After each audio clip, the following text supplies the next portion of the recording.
তাদেরকে বাঁচানোর চেষ্টা করব। আমার একটি কথা বলে যেতে চাই, প্রস্তুতি রাখতে হবে। যে কোনো মুহূর্তে আমাদের পার্টির ভারপ্রাপ্ত চেয়ারম্যান আরেকটি আন্দোলনের ডাক দিবে, নিজেদেরকে প্রস্তুত রাখতে হবে। আর সেই আন্দোলনকে আমরা আরো শক্তি এবং নিজেদের আরো সম্পৃক্ত করে আমরা যাতে সেই আন্দোলনকে সফল করতে পারি, তার জন্য মানসিক প্রস্তুতি রাখতে হবে। আমাদেরকে একটি কথা মনে রাখতে হবে যে আন্দোলনে ফাঁকি দিলে মামলা থেকে ফাঁকি পাই না, অত্যাচার নির্যাতন থেকে ফাঁকি পাই না।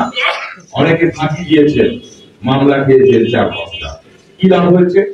সেই মামলাও দিয়েছে, আবার আন্দোলন থেকে নিজেকে দূরে রেখেছে।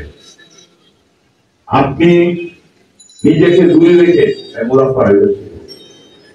নিজেকে দূরে রেখে দলকে ফাঁকি দিয়ে এই জাতির সাথে বেইমানি করেছেন, এই দলের সাথে বেইমানি করেছেন।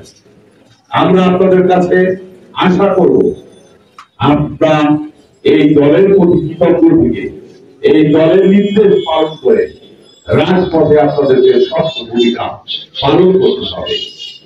আমি বক্তব্য দীর্ঘায়িত করতে চাই না, আমাদের নেতারা বক্তব্য দিবে।